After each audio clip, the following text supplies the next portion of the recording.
네.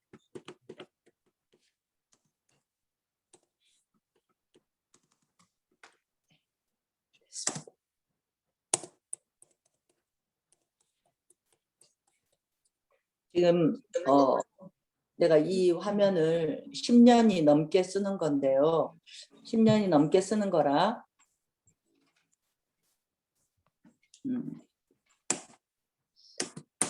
요즘에는 더 좋은 것들이 많이 나왔는데 여러분에게 이제 사복음서의 스토리를 들어가기 전에 예수님의 사복음서에서 어성경이도 그렇고 여기에서도 그렇고 이제 그 통큰통독에서도 그렇고 예수님의 3년 반의 사생애와 예수님의 3년 반의 공생애를 이렇게 딱 여기 성경 스케치에서 정리가 잘 돼 있어요.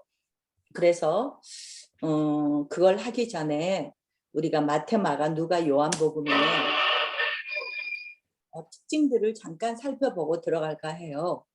그래서 이 화면은 성경 스케치가 아니고 옛날에 제가 쓰던 맥세미나 건데 여러분이 한번 정리하기가 좋아요. 그래서 이 사복음서를 들어가면 기도하고 시작할게요. 하나님 감사합니다. 구약을 지나서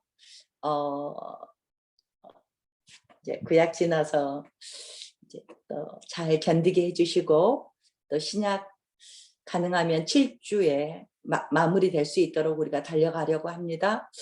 주님께서 우리 마음속에 사복음서와 사도행전과 사도행전을 끼워서 서신서가 들어가고 요한계시록에서 주님이 우리에게 하시기 원하시는 말씀들이 저희에게 잘 저장되게 하시고 정리되게 하셔서 정말로 성경의 교사로 주변을 하나님의 말씀을 정말 일목요연하게 전할 수 있는 하나님의 성경 교사로 잘 세워줄 수 있도록 하나님 저희에게 지혜를 주시고 체계적으로 저희가 정립될 수 있도록 성령 하나님 저희를 인도해 주시고 지혜 주세요. 주님을 의탁합니다. 주님 말씀하시고 저희는 모두 주님의 말씀을 듣겠사오니 주님께서 이 시간에도 왕으로 임재해 주셔서 주님께서 우리에게 원하시는 그 말씀들을 잘 전달해 주시고 우리가 잘 정리되게 주님 도와주십시오. 주님을 의탁하오며 왕으로 임재하시는 그 존귀하신 예수님의 이름 받들고 기도합니다. 아멘. 네, 들어가겠습니다. 그래서 구약은 이제 구약을 끝나고 그러면 워낙에 신약에서는 가장 먼저 쓰여진 책이 마가복음이에요. 그런데 왜 마가복음이 먼저 안 나오고 마태복음이 나왔지? 이제 이렇게 생각을 하면서 구약에서는 천지창조하신 하나님부터 삼위일체 하나님부터 시작해서 과연 메시아 보내주실 메시아에 대해서 쭉 마지막까지 이제 말라기를 통해서 보내주실 예수님에 관해서 기록을 해주셨어요. 그러면 이제는 신약에 와서 그 보내주신다는 예수 그리스도 메시아가 누구실까? 그래서 예수 그리스도 탄생에서부터 여기에서 보시는 것처럼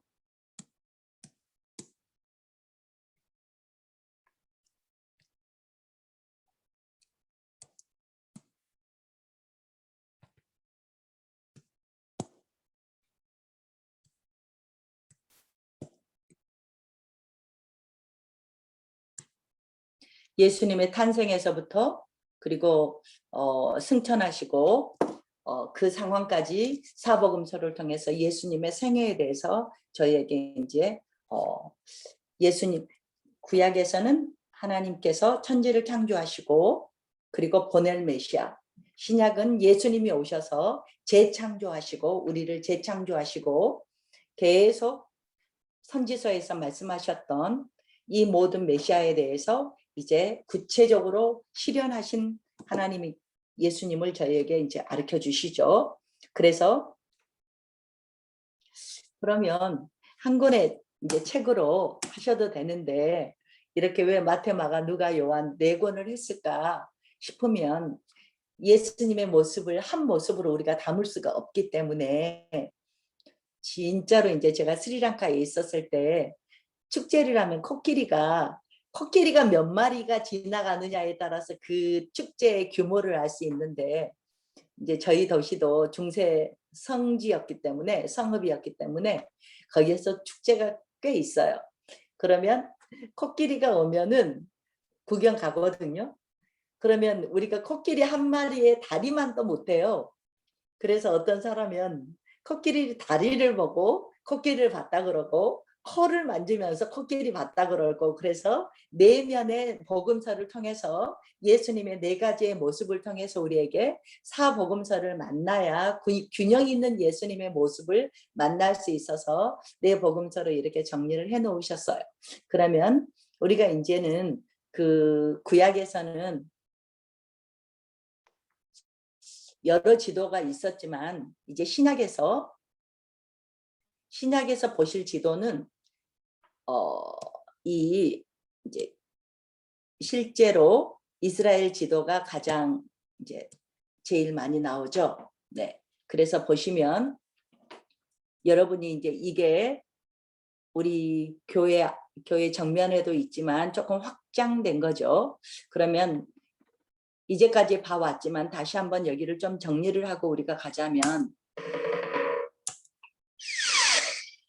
이렇게 이스라엘 속에 여기가 갈릴리죠. 여기가 사해죠. 이렇게 요단강이 흘러가죠. 네, 여기는 지중해죠. 이 아래로 내려가면 이집트예요. 그럼 여기가 베니게는 시돈과 드로와 시돈이 있는 곳이 베니게예요. 위로 베니 이렇게 생각하시면 돼요. 여기가 이스라엘이니까 이스라엘. 네, 그래서 이스라엘은 현재 세 도로 들어와 있다. 우리가 중간기에서 왜 세 도로 나눠지는지는 우리가 봤어요. 그래서 이 사해 위쪽쯤 가서 유다도 사마리아도 갈릴리도 이렇게 나눠지는 거. 그러면 갈릴리 동쪽 북쪽 쪽에는 데갈볼리라는 곳이 있고 그리고 사해 바다를 끼고 요단강 오른쪽에가 베레아가 있고 네. 이 베레아하고 마게도냐 지방에도 베레아가 있어요. 그래서 베레아가 다른 베레아예요. 그리고 이제 여기는 수리아 지역이다. 그래서 큰 마태, 마가, 누가, 요한을 계시록에서도 그렇고 하나님의 보좌를 받던 사람들은 이 그 하나님 보좌 앞에 생물을 보는데 그 생물의 모습이 자꾸 나왔어요. 하나님의 모습을 볼 때마다 이런 모습의 생물의 모습이 꼭 설명이 되어 있었어요. 에스겔도 그렇고 다니엘도 그렇고 요한계시록도 동일하게.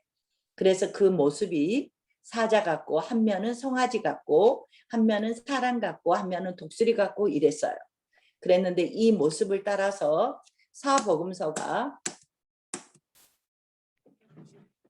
사복음서를 우리가 이제 설명을 하기를 사자 같은 왕으로 오신 예수님을 마태복음으로 설명을 하자.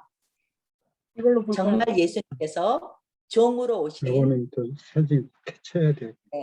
네, 송아지가 종처럼 주인의 말을 충실하게 이행하는 송아지처럼 종으로 오신 예수님을 마가복음으로 하자. 그리고 한 면은 인자로 오신 예수님을 누가복음으로 하자. 인자로 오신 예수님. 독수리는 가장 높은 데까지 올라갈 수 있는 동물을 독수리로 보죠. 그래서 태풍이 왔어도 태풍 위까지 올라갈 수 있는 독수리. 그래서 하늘을 가장 높은 데를 상징해서 요한복음을 예수님이 하나님이신 예수님께서 이 땅에 오셨는데 누구냐? 하나님이신 예수님을 나타내는 요한복음으로 보자. 그래서 마태, 마가, 누가, 요한복음이 각각 예수님의 얼굴을 표현하는 그 포인트가 다르더라. 그래서 마태복음은 왕으로 오신 예수님으로 볼 거고요. 이제 잠깐 포인트 우리가 차이점을 볼 때 그러자는 거예요. 마가복음은 종으로 오신 예수님을 볼 거고요. 누가복음에서는 인자로 오신 예수님을 볼 거고요. 요한복음에서는 하나님이신 예수님을 신성이신 예수님을 볼 거예요. 네. 그러면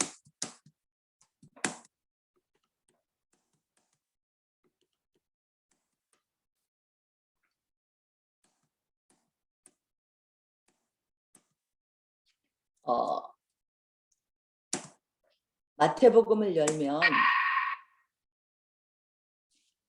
가장 강조하는 게 왕으로 오신 예수님이라는 것을 자꾸 강조하고 있어요. 그래서 먼저 우리가 마태복음이 왜 신약에 처음에 기록되었을까를 보면 마가복음이 처음 기록됐다는데 왜 신약에 마태복음이 처음에 기록되었나를 보면 먼저 1차 독자를 항상 우리가 성경을 볼 때는 생각하자라고 구약 때도 몇 번 말을 했어요. 그러면 4권의 책이 4권의 사복음서가 독자가 다 틀려요. 마태복음의 독자는 누구냐면 유대인이에요. 그러면 마가복음의 독자는 누구냐면 로마 교회에 있는 성도들이에요. 누가복음의 독자는 누가는 누구죠? 이방인이잖아요. 그래서 모든 이방인 플러스 총 모든 인류를 향한 그러니까 모든 사람이 볼 수 있도록 누가복음은 열려 있어요. 그러면 요한복음은 누가복음이 요한복음은 모두 볼 수 있도록 그래서 모든 기독교인은 그래서 요한복음이나 누가복음도 이제 누가가 이방인이었기 때문에 이방 기독교인을 향한 예수님이시만 인자의 모습. 마가복음은 로마 기독교인을 위한 송아지 모습, 종으로 일하러 오신 예수님의 모습. 마태복음 유대인에게 왕으로 오신 예수님의 모습. 그러면 종으로 왔기 때문에 마가복음에는 예수님의 족보가 없어요. 요한복음에는 하나님에 대해서 쓰고 있기 때문에 신성이신 예수님이 바로 하나님이심을 증거하고 있기 때문에 요한복음에도 하나님의 무슨 족보가 있겠어요? 없어요. 그래서 마태복음의 족보가 1장에 나와요. 누가복음에는 3장에 보면 예수님이 족보가 이제 나오고 있죠. 그래서 이 사복음서를 통해서 우리가 가면서 제자들도 이 세 복음서 중에서 공관복음을 마태, 마가, 누가복음을 같은 장소다 그래서 같은 공간에서 보는 기록을 했다 그래서 공관복음이라 그래요. 이 세 권의 책은 예수님이 누구신지 아직 몰라요. 예수님이 누구시지? 그러면 마지막에 죽으시고 부활하시고 승천하신 것을 보시면서 이분이 누구지? 선생인가? 랍비인가? 선지자인가? 계속 의문이 가는 거죠. 그러면서 이 제자들도 헷갈렸죠. 그랬다가 마지막에 부활하고 승천하는 것까지 보고 마지막에서 이분이 메시아였구나라는 것을 느끼게 되죠. 그러면 우리는 마가복음, 마태복음, 누가복음도 우리도 제자들처럼 우리의 시선이 과연 예수님, 제자들이 만났던 예수님을 만나는 이 단계가 나는 어디쯤에 가고 있지라는 걸 보면서 마태, 마가, 누가복음을 이제 볼 수 있을 거예요. 그래서 여러분들이 마태, 마가, 누가복음을 보면서 우리는 어떤 예수님을 만나고 있지? 이렇게 이제 그래서 마지막에 정말로 제자들이 만났던 그 예수님을 나도 만나고 그 제자들이 만났던 예수님이 우리에게 다가오는 예수님이 과연 어떤 분이셨는가를 우리도 고백할 수 있는 이렇게 성경을 읽어가는 모습들을 볼 것 같아요. 그러면 제가 마태복음을 설명하기 전에 지금 서론을 좀 하고 있는 거예요. 메시아가 되려면 4가지의 조건이 있어요. 4대 조건이에요. 이것은 선지서와 구약 성경을 통해서 메시아가 오시면은 이런 정도는 해야 돼라는 조건이 있어요. 그러니까 이걸 자꾸 바리새인도 서기관들도 또 제자들도 이제 보고 있겠죠. 첫 번째는 사무엘하 7장에서 말했듯이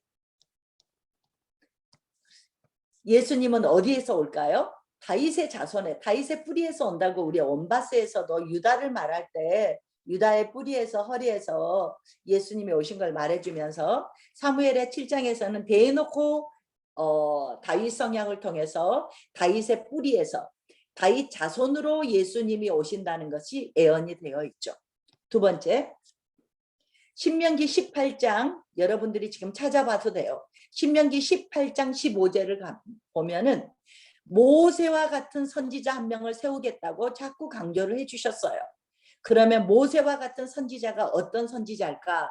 이제 우리가 생각해 보면서 모세처럼 모세와 같은 선지자를 하나님이 세우시겠다라는 말을 신명기 18장 15절에 해주셨어요. 예수님이 오시면 이런 모세와 같은 선지자다. 우리가 마지막에도 발랐지만 말라기 4장에 오시면은 뭐라 그랬어요? 예수님이 오시기 전에는 엘리야를 보내주겠다 그랬죠. 근데 이 엘리야가 누군가 했더니 누가복음 1장에 세례 요한이라 그랬죠. 그래서 예수님이 오기 전에는 반드시 엘리야와 같은 선지자가 와서 주의 길을 예비해야 된다라고 했어요. 네 번째, 이사야 35장에 보면은 하나님이 예수님을 보내줘서 과연 메시아라면은 치료해야 되는 치료의 사역들이 있어요. 물론 62장도 있고 이렇지만 대표적으로 35장을 꼽았어요.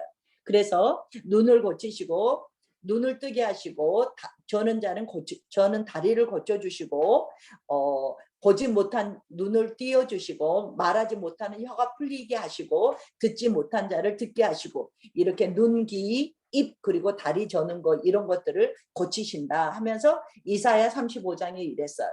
그래서 예수님께서 오셔서 이런 것들을 다 충족시키는 이런 분이 메시아다라는 것들을 그냥 구체적으로 우리가 이렇게 딱 포인트를 잡아서 말씀을 해주셨어요.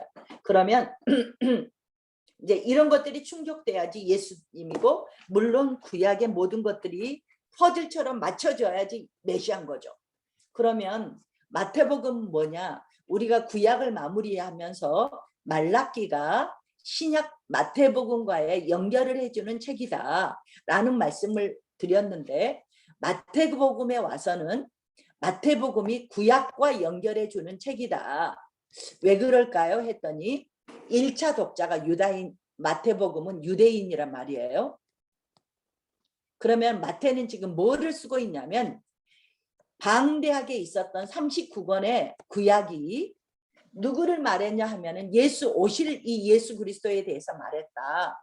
그런데 이 예수 그리스도가 우리가 어떤 신흥 종교가 기독교가 신흥 종교가 그때는 아니었잖아요. 신흥 종교가 아니고 또 이단으로 내모니까 이단도 아니고 구약에서 말한 메시아가 바로 이분이다라고 예수 그리스도에 대해서 구약의 선지자에 대해서 구약의 선지자들이 말했던 예수님에 대한 메시아에 대한 예언이 메시아에 대한 예언 구약 예언이 예수 그리스도에 대한 구약 예언이 가장 많이 들어있는 책이 마태복음이에요.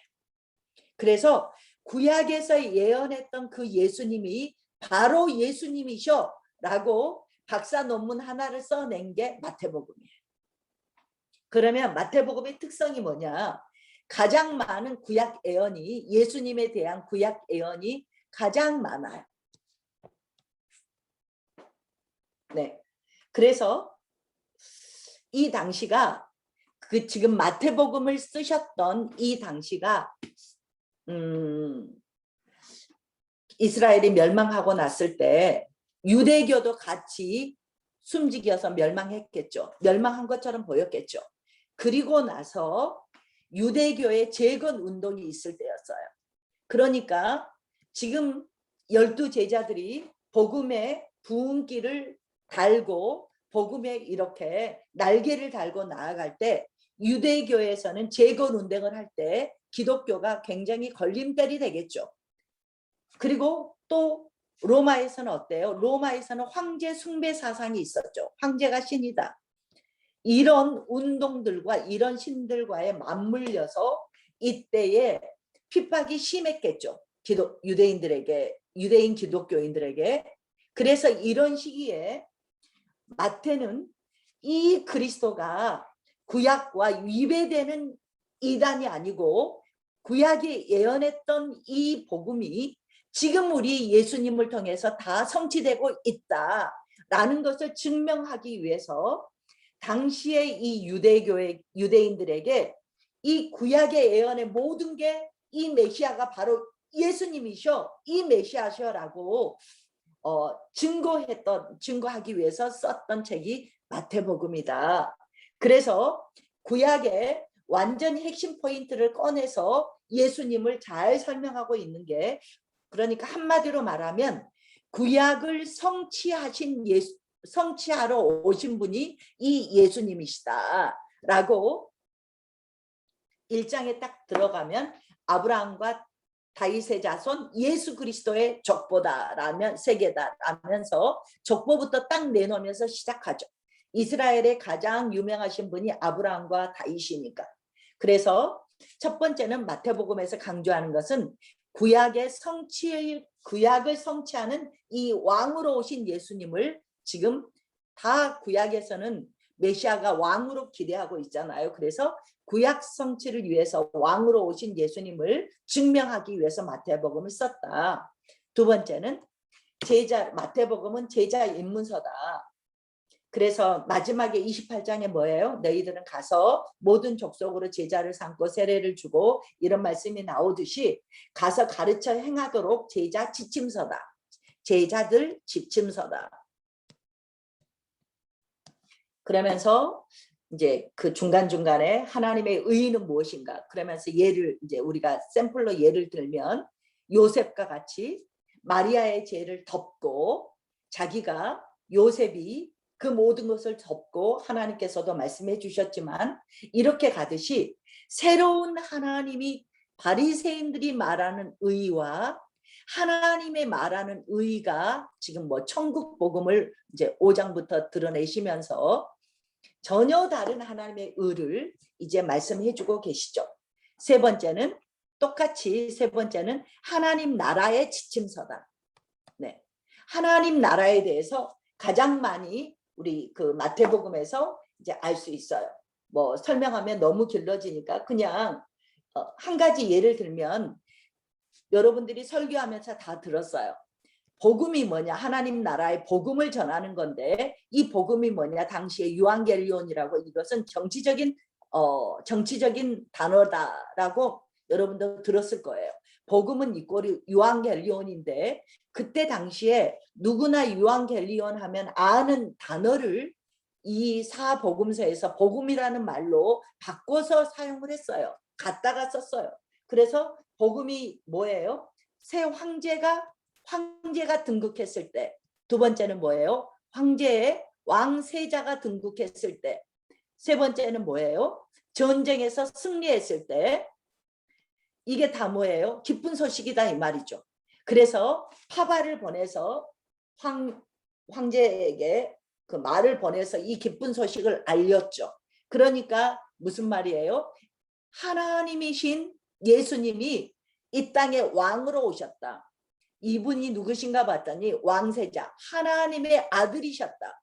이분이 누군가 봤더니 사망 권세 이기시고 죽음을 이기시고 승리하신 이 왕으로 오셨다. 그래서 이 세상에서 로마에서 말했던 복음이나 영적인 하나님 나라의 왕으로 오신 예수님과 똑같은 단어다라고 해서 복음이라는 유앙겔리온이라고 이렇게 설명을 하면서 하나님 나라를 말을 하고 있죠. 그래서 마태복음에서는 계속 스가랴 9장 9절 우리가 오면서도 말했지만 왕으로 나귀 타고 오시는 예수님 뭐 이렇게 하시면서, 근데 이 예수님은 어떠냐? 이사야 53장의 말씀처럼 왕으로 오시는데 이 왕은 달라. 어떻게 달라? 고난받는 메시아로 오셔. 이건 뭐예요? 십자가에 죽으신다는 거죠. 뭐 이런 것들을 끊임없이 설명하고 있는 책이 이 마태복음이고 또 모든 복음서다. 그래서 이제 우리가 여기에서 보겠지만 이제 대표적으로 이제 마태복음은 왕으로 오신 예수님이다 그랬어요. 그러면은 유대인들한테는 충돌이 생기죠. 왜요? 왕으로 오신다고? 그러면 당시에 왕은 어땠는데요? 백마 타고 오잖아요. 로마 황제도 그렇고 왕들이 어때요? 백마를 타고 등극하죠. 네, 세상 나라의 왕은 백마를 타고 어때요? 정복하면서 이 나라를 다스리죠. 근데 하나님 예수님께서 왕이라신데 그렇게도 겸손하게 처음 타보는 나귀를 타고 오시면서 왕이라고 하셨어요.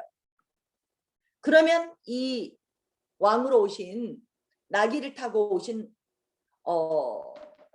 왕은 세상의 나라의 왕이 아니고 어디의 왕이시다? 하나님의 나라의 왕이시다. 하나님 나라의 왕은 이 세상 나라의 왕과는 다르다 라면서 왕으로 오시는데, 그래서 성경을 잘 보시면 예수님에 대해서 다 설명하셨잖아요. 그러니까 우리가 성경 속으로 들어가자는 게, 우리가 믿고 싶은 예수님이 있어요. 근데 예수님께서는 끊임없이 내가 이 땅에 왜 왔는가를 자꾸 설명을 해주세요.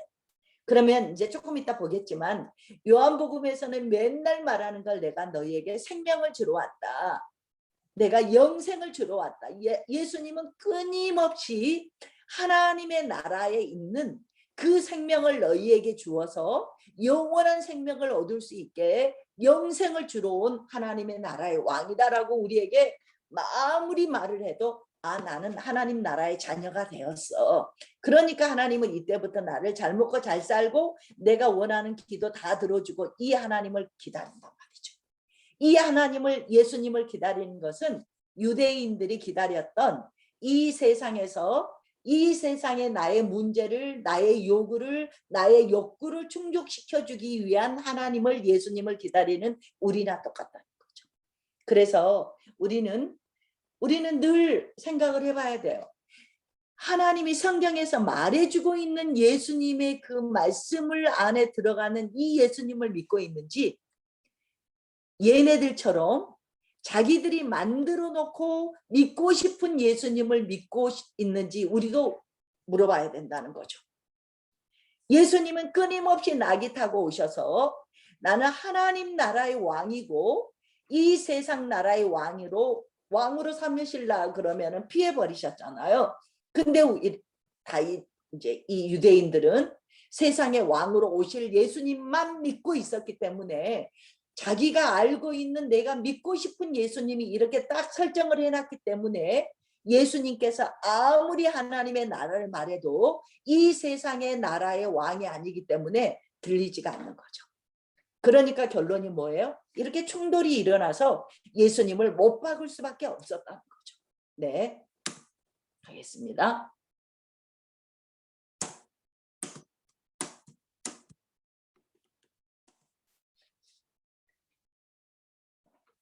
마가복음이 우리가 가장 일찍 씌워졌고 대략 60년 전, 65년경으로 보는데요. 고난받는 종의 복음이라 그래요. 고난받는 종의 복음이에요. 그러니까 송아지처럼 일만 하셨던, 하나님의 말씀하신 걸 순종하기 위해서 일하셨던 예수님을 포커스를 두고 있죠.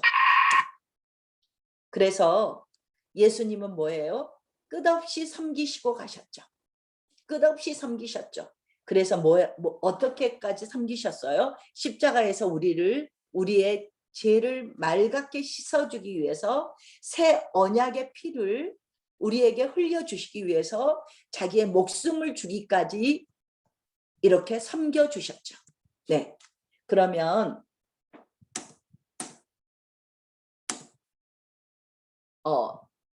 충돌이 일어나겠죠.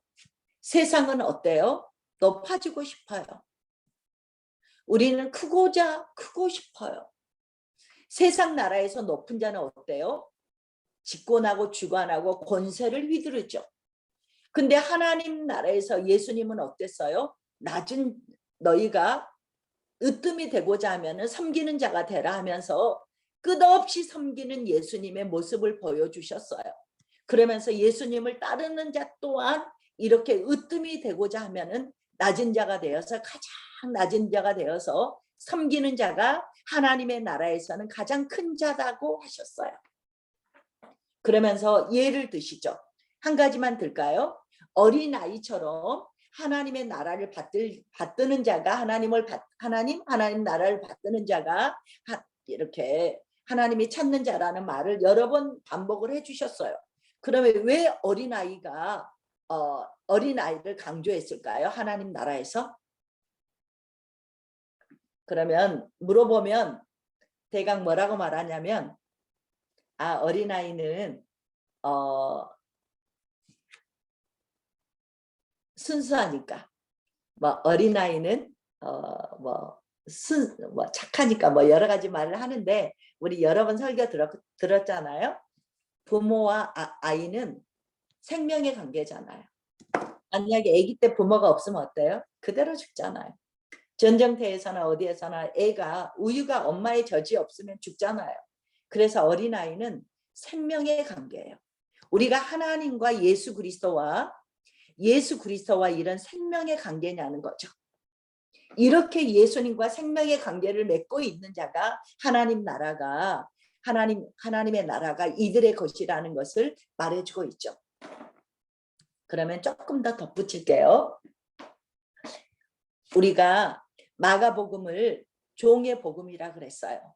그러면 마가복음은 로마에 있는 기독교인들을 위해서 썼다 그랬어요. 그러면 로마에 있는 기독교인은 유대인도 있고 이방인도 있었겠죠. 이때 65년 전후면 그때 베드로도 바울도 순교할 시점이에요. 이제 다다음 주쯤 이제 베드로 바울쯤 가려면은 2, 3주 있어야 되겠지만 거기서 다 순교했단 말이죠. 순교한 후에 이 로마에서 박해가 심했는데, 그래서 1차 독자를 생각해 보자는 거예요. 로마에서 박해가 심했을 때 기독교 안에 머물러 있는 게 쉽냐는 거죠. 어렵겠죠. 베드로도 바울도 이렇게 기라성 같은 하나님의 사람들이 다 순교를 당했어요. 그래서 마가복음은 거의 고난에 대해서 많이 써져 있어요. 그러면서 끝까지 마가복음의 마무리, 예수님의 승천 사건 그거 외에는 계속 배반하고 떠나고 또 눈과 귀가 어두워져 있어서 정말 깨닫지 못하고 정말 실패한 모습들이 마가복음에 굉장히 제자들이 많이 나와 있어요. 마가도 두 번이나 마가는 배신의 아이콘이에요. 첫 번째 배신은 예수님이 잡히셨을 때 혼이불을 갖고 있다가 도망간 제자가 있어요. 이름이 안 나와 있는데 이걸 마가라고 봐요. 혼이불도 벗어버리고 헐몸으로 도망을 갔죠. 또 언제 도망갔어요? 사도 바울과 같이 1차 사도행전에서 전도 선교 여행을 갔다가도 중간에 버가에서 선교도 포기하고 돌아온 사람이 마가예요. 그래서 마가는 일찍이 배신의 아이콘이었어요. 그랬는데 지금 마가복음을 쓰고 있어요. 자기가 어떻게 회심했다 이런 말 한마디도 없어요. 그러니까 얼마나 어려웠으면 나도 배신했다는 걸 보고 자기 청중들이 보고 있는 모든 사람들이 마가를 보면 다 알아요. 그렇지만 어땠어요? 마가는 돌아왔잖아요. 끝내는 바나바를 통해서 또 베드로를 통해서 잘 세워졌어요. 그래서 나중에는 굉장히 바울에게도 베드로에게도 유익했죠. 마가는 베드로의 통역사였어요. 비서처럼. 왜요? 베드로가 이제 문맹이었잖아요. 그래서 헬라 지역에 다녔을 때 마가가 통역을 했거든요. 그래서 이 마가복음은 베드로의 가르침과 베드로에게 배웠던 이것들을 베드로에게 듣고 배우고 그런 것들을 기록해서 정리한 게 마가복음이에요. 그래서 또 하나의 종의 복음이고 또 하나의 별명을 짓자면 베드로 복음이라고도 해요. 마가복음인데 왜요? 베드로에게 들여서 했기 때문에. 그래서 이 마가복음 이 시대에는 굉장히 어려웠던 로마 기독교인들, 교회에 있는 로마 교회에 속해 있던 사람들에게 이 어려운 시절에 이런 끝까지 예수 그리스도, 예수님을 따르는 사람도 그렇게 실패하고 예수님도 고난의 연속이었지만 어쩐다? 결국은 예수님이 십자가에 죽으셨지만 부활하시고 승리하셨기 때문에 이 복음이 이 말이 그대로 말해주는 거예요. 이 복음서가 이러한 고난과 역경이 더 이상 문제가 되지 않는다는 걸 마가복음을 통해서 자기가 서 있는, 마가가 설교만 해도 이게 그냥 자기가 그냥 증거 살아있는, 자기가 서 있기만 해도 저 사람은 배신의 아이콘이지만 하나님의 말씀에, 하나님에 의해서, 성령에 의해서 다시 회복되었던 한 사람을 보면서 이 실패했지만 하나님이 어떻게 이 고난을 극복하고 우리가 이길 수 있는지, 그러면서 하나님의 나라의 백성이 된다는 것은 생명의 관계다. 이것은 뭐가 있기 때문에? 정말로 하나님의 영생의 관계이기 때문에 이 하나님의 나라에서 정말로 큰 자는 어떤 고난과 역경을 뚫고 끝까지 하나님의 나라를 섬길 수 있는 종이 이게 하나님의 나라의 종이다라는 것들을 우리에게 자꾸 말씀해 주고 있어요. 그래서 가장 짧아요. 마가복음이 가장 짧아요. 그래서 종으로 오셨기 때문에, 오신 예수님을 보여주기 때문에 뭣도 없어요. 격보도 없다 그랬어요. 적보도 없다. 또 종으로 오신 예수님이기 때문에 티칭 이런 것도 없어요. 딱 마가복음 1장을 열면 처음부터 복음의 시작을 꽝꽝꽝 때리시면서 일하신, 뭐 이 동네에서 나는 전도하러 왔다, 또 다른 데로 전도하러 가자 이러면서 일하시는 예수님을 계속 일하신 예수님을 기록하고 있어요. 그래서 여기에서 치유하시고 이런 기적들이 굉장히 많이 나와 있죠. 뭐 19가지의 이적을 드러내시고 이러면서 일하신 예수님을 많이 쓰고 있어요. 그래서 또 특징이 곧 하면서 왜요? 종으로 오신 예수님은 하나님이 말씀하시면 곧바로 순종하신, 곧바로 순종을 말하기 때문에 곧이라는 단어가 거의 40번이 넘게 나왔어요. 그러면서 즉시 순종, 재빠른 순종, 하나님이 말씀하시면 순종, 이런 것들을 말씀하시면서 정말로 생동감 있게 그려주고 있는 게 마가복음이다. 네 복음서가 거의 그렇지만 거의 3분의 1이 예수님의 십자가와 순환이 포진되어 있다. 그래서 결국 마지막은 뭐예요? 고난을 통해서 예수님이 왕으로 등극하신다. 그래서 죽음을 두려워할 필요 없다. 이렇게 딱 마지막 정리를 해주고 갔어요. 그리고 이 마가복음 1장에서부터 나는 전도하러 왔다 하시면서 이건 전도복음서예요. 또 뭐예요? 선교복음서예요. 네, 그래서 정말로 이방인들에게 복음이 어떻게 시작되었지? 그리고 이 복음의 결국이 무엇이지? 라는 것들을 우리에게 이렇게 보여주는 게 마가복음이다. 그래서 이 예수님께서 얼마나 충성되이 종으로서 십자가의 도를 실천하셨는지를 잘 그려주고 있어요. 네, 이렇게 가고요. 그럼 누가복음을 잠깐 가겠습니다. 누가복음은 우리가 누가가 이방이었듯이 이방인을 위한 복음이다라고 했어요. 그래서 이제 그 이방인은 아브라함과 다윗의 자손에서 오신 예수님이다 그러면 뭔 말인지 모르잖아요. 유대인들에게는 마태복음에서는 그렇게 썼지만, 그래서 누가복음에서는 어떻게 나와요? 하나님, 아담부터 시작해서 쭉 내려와서 어디까지 왔어요? 예수 그리스도까지 왔어요. 그러면 하나님께서 아담을 지어주셨고 우리의 뿌리가 누군가 봤더니 예수님, 그리고 쭉쭉쭉 올라가서 봤더니 이 아담이었다. 그래서 이렇게 모든 이방인들이 함께 공유할 수 있도록 족보도 이렇게 포진을 해주셨구나 라고 알게 되고요. 그리고 이방인을 위해서 이방인이 쓴 복음서이기 때문에 다른 복음서하고는 약간 다르게 이제 정리가 되어 있죠.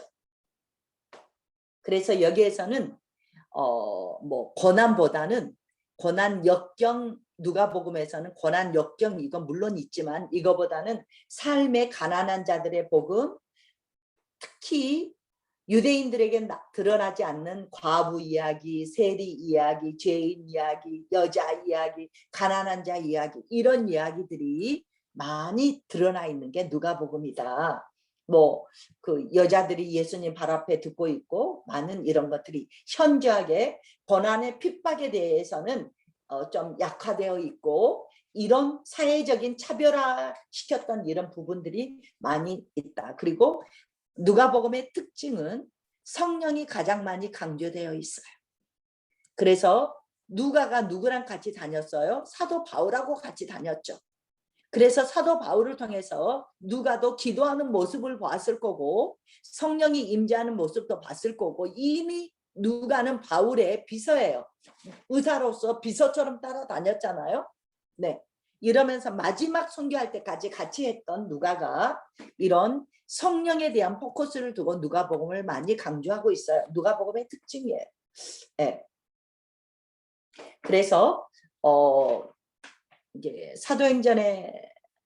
사도행전에서 가이사라에서 사도 바울이 2년간 가이사라에서 2년간 이렇게 판결을 못한 상태에서 구류되어 있거든요. 그러면 왜 2년간 일했을까? 우리는 왜 그랬지? 라고 생각을 하게 될 거 아니에요? 이거 왜 이러지?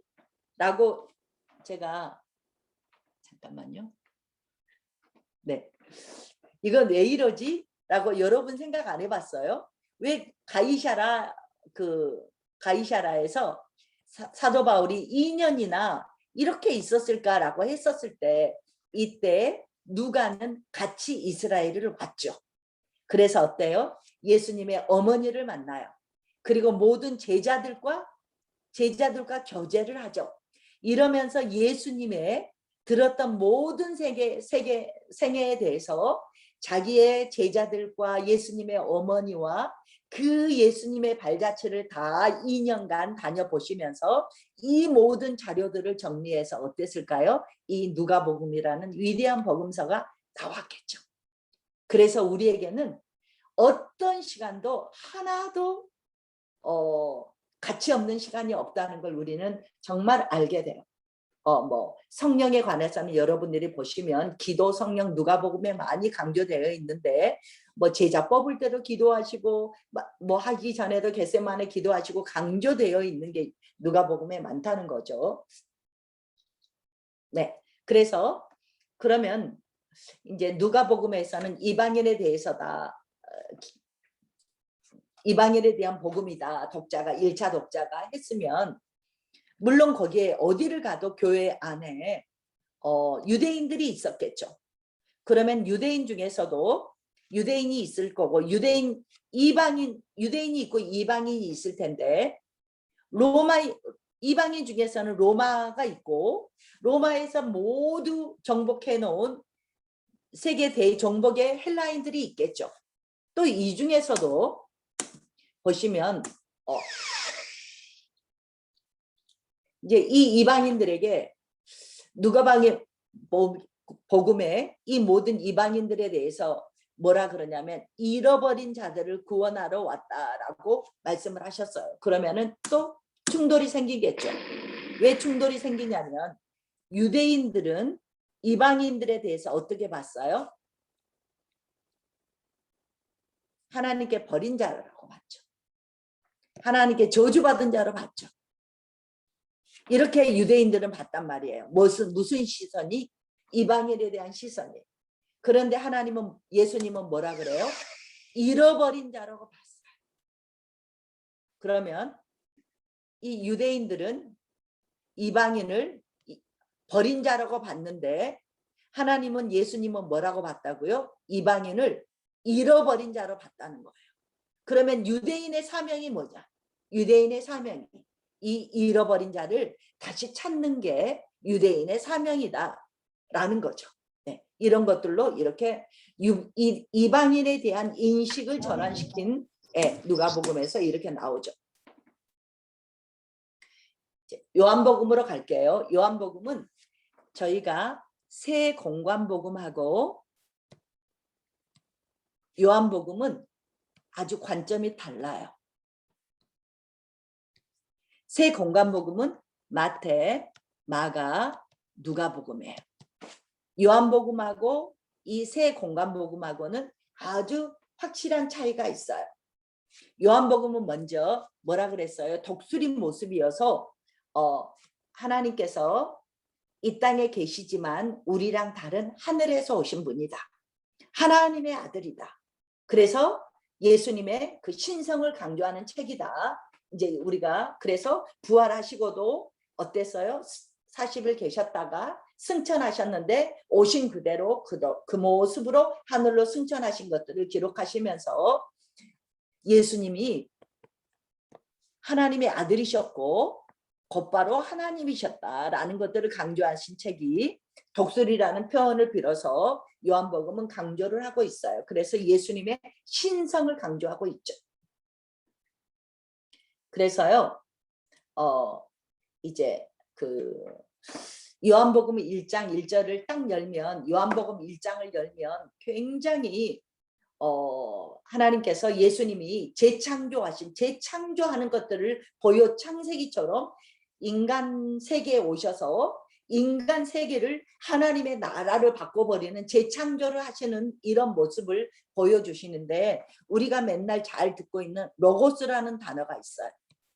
이것을 1장에서부터 이제 요한복음에서 나오는데요. 로고스라는 뜻이 뭐냐? 로고스가 성경의 용어가 아니고 그 로마 시대의 헬라어의 단어예요. 근데 로고스라는 뜻이 우주의 질서를 잡고 있는 이런 능력, 이런 단어예요. 그래서 이 단어를 빌려서 우주의 질서를 잡고 있는 게 뭘까?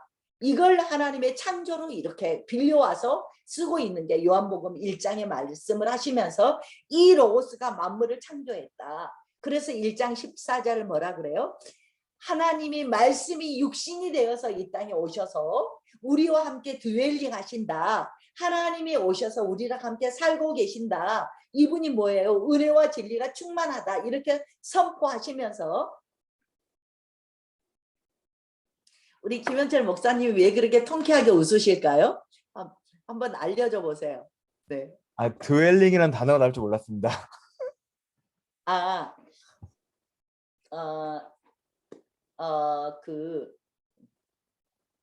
죄송합니다. 우리와 함께 장막을 치고 거주하고 계신다. 이제 우리 하나님이 우리와 예전에는 구약 성전에 하나님이 임재해 계셨는데 임재가 더 좋겠네요. 그러셨는데 이제는 이 말씀으로 우리 안에 임재해서 거주해 계신다. 이런 표현으로 로고스를 이렇게 빌려와서 그래서 이제는 하나님이 멀리 계신 분이 아니고 이제는 우리와 함께 하신 분이다. 그랬는데 이제 두 번째 또 차이를 보시면 이 세 복음서하고 요한복음은 굉장히 특징이 있어서 재미가 있어요. 세 공간복음은 이 세 권의 책을 보면 갈릴리 지방을 거의 중심으로 써 있어요. 근데 요한복음에서는 갈릴리도 나오지만 유다 지방, 특별히 예루살렘을 중심으로 한 유다에 대해서 많이 나와 있어요. 그래서 이렇게 장소에도 차별이 있다.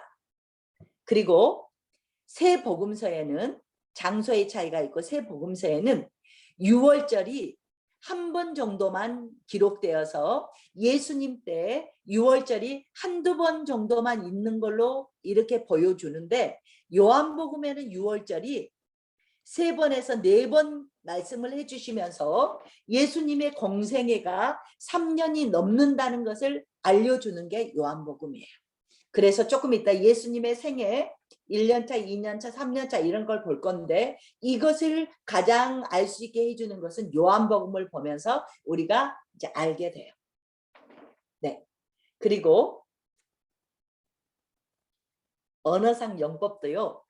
세 군데 마태, 마가, 누가복음과 요한복음이 굉장히 달라요. 어떻게 다르냐면 표현이나 새 공간복음은 표현을 설교도 해주시고 간증도 해주시고 뭐 비유도 해주시고 막 이런 일들이 되게 많은데 요한복음은 예수님이 그냥 강론, 설교 중심으로 쫙 가신 스토리가 요한복음 대부분이에요. 네, 비유 비사보다는. 그리고 네 번째는 세 개의 공간복음에서는 관점이 하나님의 나라예요. 하나님의 나라. 근데 요한복음에서는 하나님, 예수님 자신에 대한 얘기가 가장 많아요. 그래서 여러분 다 들어봤을 거예요. 에고 에이미. 나는 누구냐? 나는 뭐다 하면서 나는 양의 문이다. 7가지 에고 에이미가 있어요. 자기 자신을 그냥 말씀을 이제 터놓고 얘기하시는 거예요. 나는 양의 문이다. 나는 참 포도나무다. 나는 뭐다? 길이요, 진리요, 생명이다. 이런 식으로 내가 누구인지 예수님의 자신에 대한 얘기를 해요. 그러니까 또 처음에도 말했듯이 그래서 새 복음서에서는 예수님이 기적을 베푸시면 기적이고 이렇게 능력이고 이렇게 말씀을 하시는데 요한복음에서는 사인이라고 말을 해요. 무슨 말이냐? 내가 하나님의 아들이기 때문에 내가 하나님의 아들이고 내가 하나님이기 때문에 이런 기적을 보여주는 것이다. 표시다. 사인 표시예요. 표시. 내가 하나님이라는 표시이기 때문에 이런 기적을 한다 하면서 7가지 사인을 보여주세요. 그러면서 여기만 뭐라 그래요? 사인이라고 말해요. 내가 하나님이기 때문에 이런 기적을 한다. 내가 하나님이 되기 때문에 공간을 초월해서 내가 하나님이 되기 때문에 이런 이제 7가지 기적들 이것을 기적이라고 미러클이라고 말하지 않고 사인이다라고 말씀을 해주세요. 그러니까 처음부터 달라요. 새 복음서에서는 뭐라 그러냐면 처음에 예수님이 누군지 몰라. 누구지? 누구지? 선생님인가? 선지자인가? 그랬다가 마지막에 예수님의 십자가에 죽으셨을 때 다 도망갔다가 부활하신 모습을 보고 놀랬다가 승천하신 걸 보고 메시아구나 라고 이제 모든 정립이 됐었는데 새 복음서는 예수님이 누군지 몰랐다는 거죠. 그랬는데 새 복음서는 뭐라 그래요? 예수님이 하나님이심을 1장에서부터 딱 선포하고 나가세요. 내가 하나님이야. 예수님은 하나님이야. 하나님이기 때문에 이런 일을 하셨고 하나님이 나는 뭐야? 라고 계속 내가 하나님이기 때문에 이런 일을 해가고 나는 하나님이기 때문에 이렇고 자기 정의를 해주시고 이런 것들이 요한복음에만 집중되어 있다는 거예요. 그래서 이 요한복음에 예수님 자신에 관한 것에 대해서 자기 선언을 해주셨고 예수님이 하나님이시기 때문에 자기 표시를 해주셨고 그리고 예수님이 요한복음에서 가장 많은 영생이라는 주제, 성령이라는 주제를 다루면서 내가 가면은 성령을 보내줄 것이다 하시면서 누가복음에도 나왔죠. 이러면서 성령에 집중해 주시고 영생에 집중해서 요한복음이 이렇게 새 공간복음하고는 많이 다르다. 그래서 어때요? 또 가장 차별된 게 이 새 공간복음에서는 그 강조가 지금과 하나님이 오시는 말세 이 긴장이 있어요. 지금과 마지막 종말에 관한 이 긴장 관계가 있어요. 그런데 요한복음에는 어떤 긴장이냐면 땅과 하늘에 관한 긴장이 있어요. 그래서 너희는 땅에서 났고 나는 하늘에서 났고 너희는 아래에 있고 나는 위에서 났고 뭐 이런 땅과 하늘의 긴장 관계를 요한복음에서는 끝없이 얘기를 해줘요. 너희는 땅의 영역에 속해 있고 나는 하늘의 영역에 속해 있다. 하늘에 속해 있다. 뭐 이런 말들을 하면서 하나님이 이 땅에 오셨다는 것을 계속 말을 해주죠. 네, 이렇게 지금 요한복음은 예수님이 하늘에서 오신 하나님이시라는 걸 강조를 하고 있어요. 그래서 너희는 아래에서 났고 나는 위에서 났다. 너희는 이 세상에 속하였고 나는 이 세상에 속하지 아니하였다. 이러면서 이런 하늘에서 오셨다 그러니까 충돌이 일어나죠. 너 갈릴리에서 났잖아. 땅의 사람이잖아. 근데 왜 네가 하늘에서 났다고 자꾸 이러는 거야? 하면서 독자들에게 굉장히 예수님이 나사렛 사람이라는 걸 다 알고 있는데 이렇게 충돌이 일어났겠죠. 그래서 예수님께서는 계속 뭐라 그래요? 요한복음 3장 16절 아시죠? 8장에서도 위에서 나셨다. 3장 16절에서 나는 하나님의 독생하는 아들이다. 그래서 1장에는 하나님의 품에 있었던 자다. 뭐 이렇게 요한복음 1장에도 그렇게 말씀하시고 5장 18절에 하나님과 동등된 자다. 5장 39절에 성경이 나에 대해서 기록하고 있다. 5장 46절 모세는 뭐예요? 모세오경 율법이죠. 율법도 나에 대해서 기록하고 있다. 아브라함은 2000년 전의 사람이죠. 근데 아브라함도 뭐예요? 나의 때를 보고 기뻐했다 하면서 예수님이 하늘에서 오신 하나님이심을 증거하고 있죠.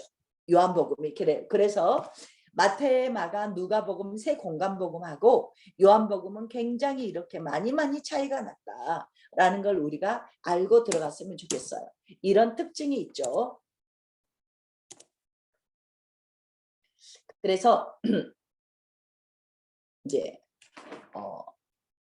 제가 이제 이렇게 특징이 네 복음서의 특징이 이렇게 다르구나라는 것들을 우리가 간단하게라도 보시면서요. 목사님 호스트 한 번만 넘겨주시겠어요? 네, 알겠습니다. 네. 재훈 김으로 넘기겠습니다. 네.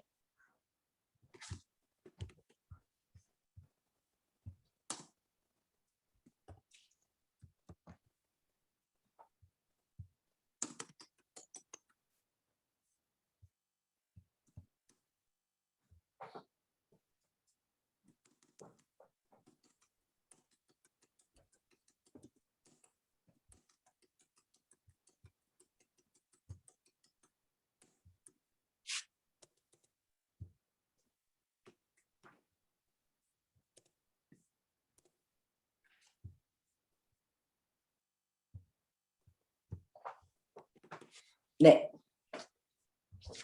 그래서 이제까지 저희가 이제 구약을 지나왔고요.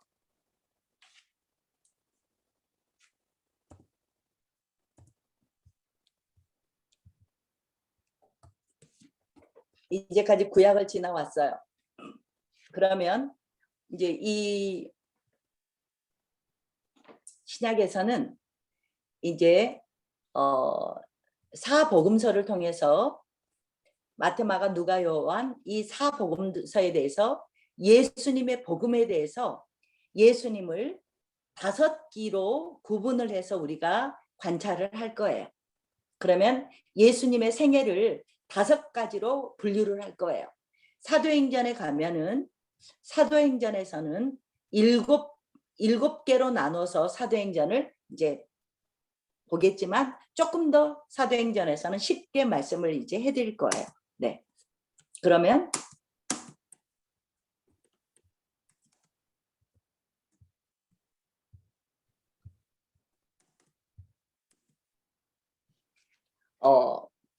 우리가 여기 사복음서 조금 전에는 그 복음서 네 복음서의 차이점이 뭐지 잠깐 봤고요. 그러면은 지금부터는 예수님의 생애를 마태복음, 마가복음, 누가복음, 요한복음으로 하는 게 아니고 여러분들이 성경 읽기 하다 보면은 막 왔다 갔다 하시면서 많이 읽었을 거예요. 이렇게 예수님의 생애를 네 복음서를 털을 거예요. 네 복음서를 이렇게 털어서 그것을 예수님의 생애대로 이렇게 한번 엮어가 볼 거예요. 예수님의 생애가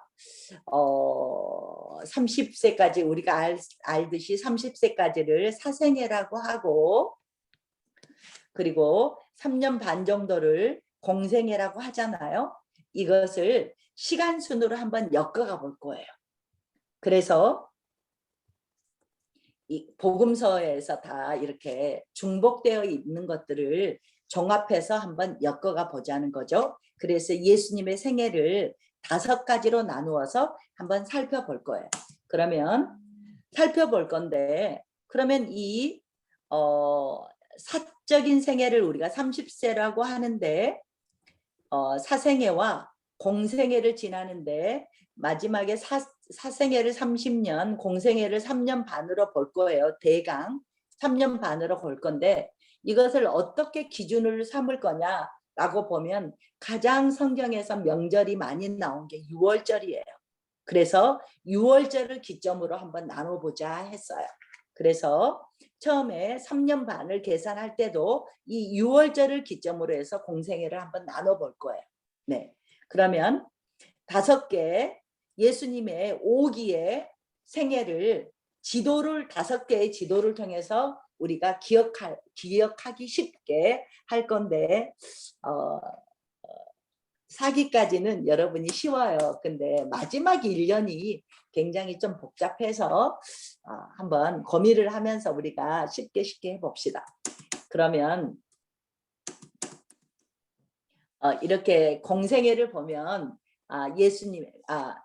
예수님에 대한 기록이 네 복음서에 예수님의 탄생은 마태, 누가만 들어있고, 또 어때요?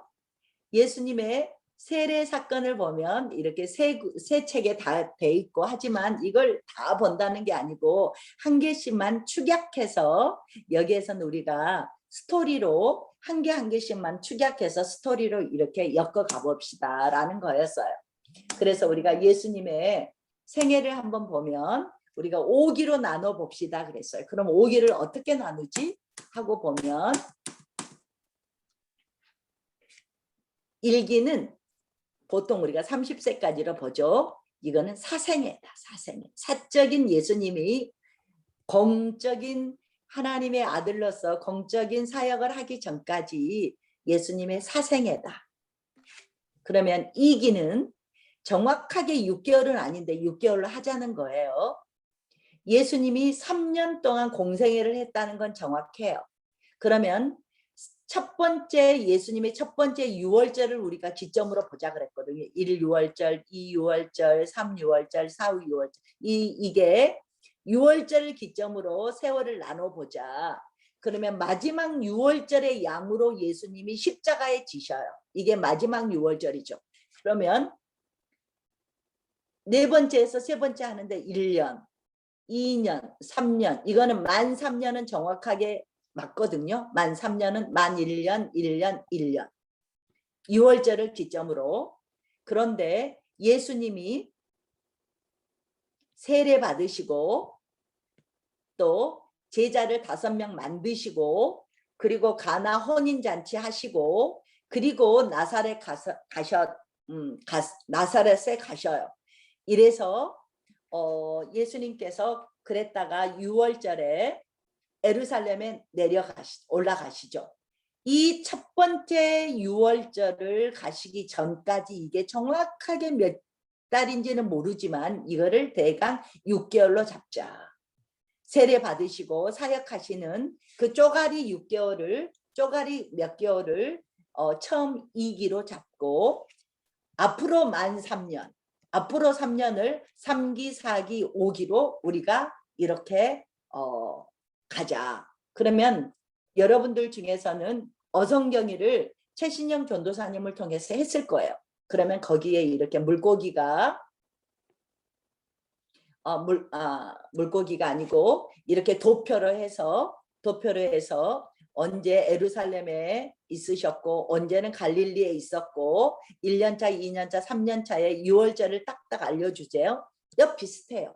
이게 1년차, 2년차, 3년차 예수님의 공생이에요. 그리고 이 1년차를 시작하기 6월절에 예루살렘에 가시는데 이 전에 몇 개월을 2기로 잡자는 거죠. 이해하셨죠? 사생애를 1기로 잡고 처음 몇 개월 사역하셨던 이 기간을 세례 받으시고 몇 명 제자 5명 제자 만드시고 이런 만 1년이 안 됐던 이 초기 공생의 시점을 2기로 잡자. 그리고 나머지 1년, 1년, 1년, 3년 차를 3기, 4기, 5기 이렇게 예수님이 그리고 마지막 6월절 때 십자가에 죽으시고 그리고 부활하셨죠. 마지막 6월절의 양으로 예수님이 십자가에서 돌아가셨죠. 이게 마지막 6월절이다. 그러면 1년, 2년, 3년 차예요. 그러려면 어때요? 이 6월절이 1년 한 번, 두 번, 세 번, 네 번의 언급을 지금 어디서 찾으려고 하냐면 요한복음에서 찾으려고 해요. 그래서 네 번째 6월, 네 개의 6월절이 있어야 1년 차구나, 2년 차구나, 3년 차구나 알 수 있겠죠. 혹시 어성경에 하셨던 분은 이 말이 뭔 말인지 금방 이해가 될 거예요. 근데 지금 이 도표도로 우리가 갈 거니까 혹시 여러분 이거 이해 안 되면은 한번 다시 설명해 주세요 하고 마이크 켜고 말씀하셔야 돼요. 우리가 예수님의 생애를 5번에 나누어서 5기로 보겠어요.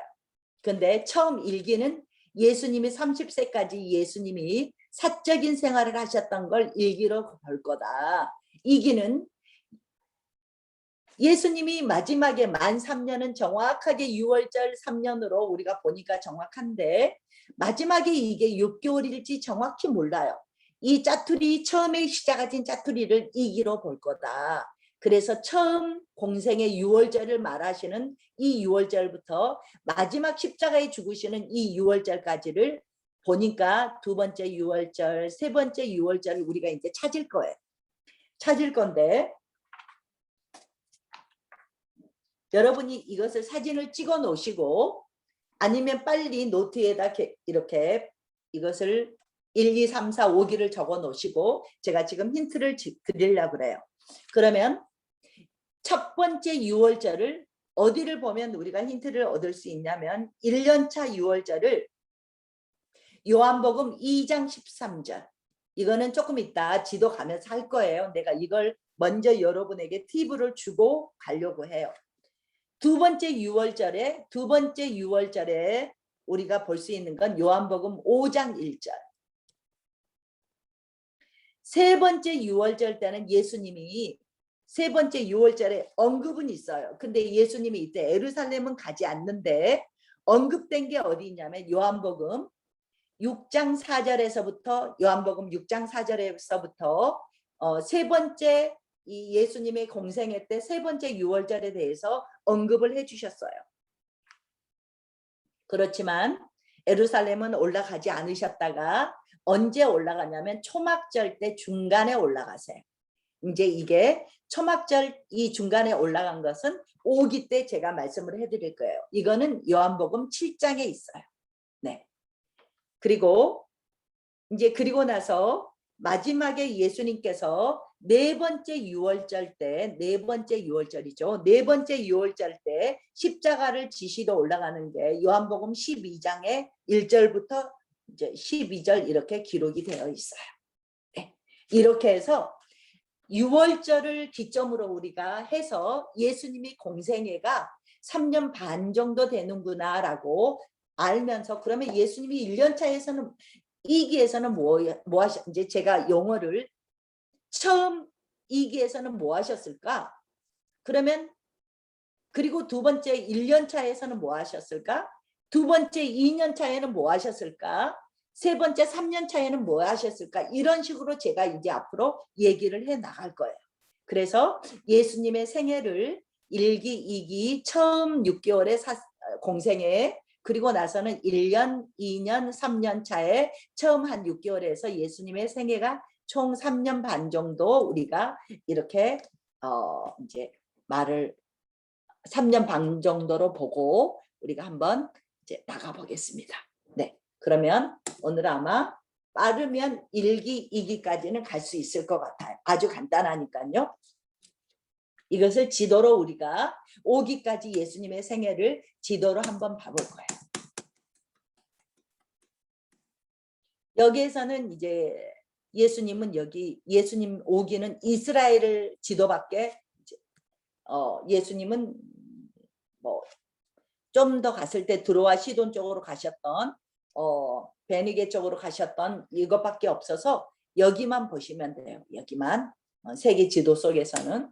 그러면 이 지도가 여기가 어디예요? 우리가 유다고 사마리아고 갈릴리 지역이고 여기가 어디예요? 이제 나와요. 이제 여러분들이 눈이 성경을 보면 이제 지도가 떠오를 만큼 여러분 머릿속에 이렇게 딱 나올 거예요. 그래서 우리가 처음에 보면 공생애를 보시면 먼저 보시면 여기에서 요단 저편이에요. 여기를 뭐라 그러냐면 베단이에요. 요단 건너를 항상 요단강 건넌 것을 성경에서는 요단 동편, 요단 건너편 이렇게 말을 하거든요. 요단 저편, 요단 동편, 요단 건너편 이렇게 말하는데요. 세례 요단강에서 이 요단강 건너서 여기에서 세례를 받으셨던 곳이 베단이었다라고 이제 나오게 되죠. 세례 받으셨던 곳. 이게 여기에서 예수님이 세례 받으시고 이제 크게 보시면 세례 받으시고 제자 만드시고 광야에서 시험 받으시잖아요. 40일간 금식하시고 시험 받으시고 또 오셔서 제자 만드시고 가나 혼인잔치 갔다가 뭐 어떻게 하고 다시 제 첫 번째 유월절 때 예루살렘에 오기까지. 첫 번째 유월절에 예루살렘 큰 그림 볼게요. 요단강에서 세례 받으시고 여차 하시고 첫 번째 예루살렘에 공생의 첫 번째 예루살렘에 오셔서 성전에서 이제 설교하시고 이러거든요. 성전 청결하시고 이거 하시기까지 오시기까지를 이익이다.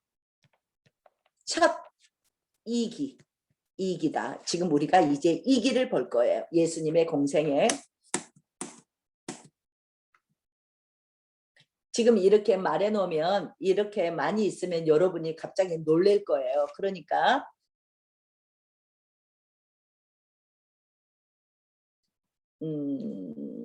뭐 이건 나중에 설명을 해드릴게요. 나중에 그냥 그래서 여기에서도 이제 말씀을 예루살렘이 항상 6월절 때 12살 이상이 되면은 남자들은 명절에 예루살렘에서 하나님 전에 와야 됐잖아요. 그래서 첫 번째도 여기에서 공생의 요단강에서 세례 받으시고 갈릴리 가셨다가 예루살렘에 첫 번째 2월절 때 오셨어요. 이게 이기예요. 여기 보시면서 이기가 일기는 사적인 생애였고 이기는 공생의 6개월이었다. 그러면 이게 세례 받으시고 갈릴리로 가셨다가 예루살렘에 온 것까지가 이기다. 그럼 3기는 뭐냐?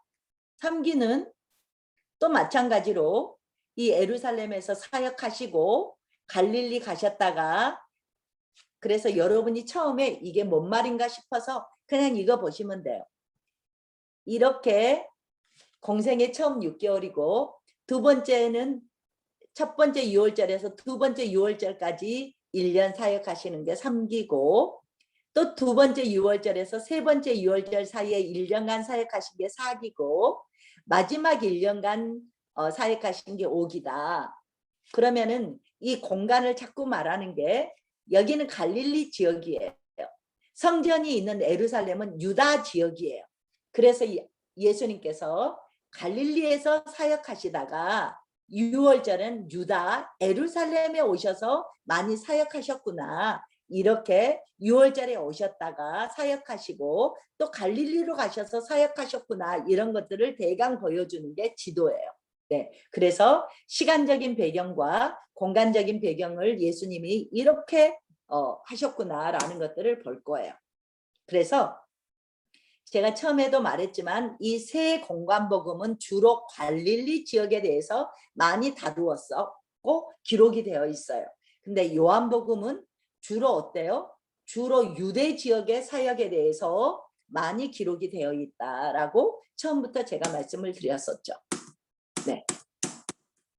그래서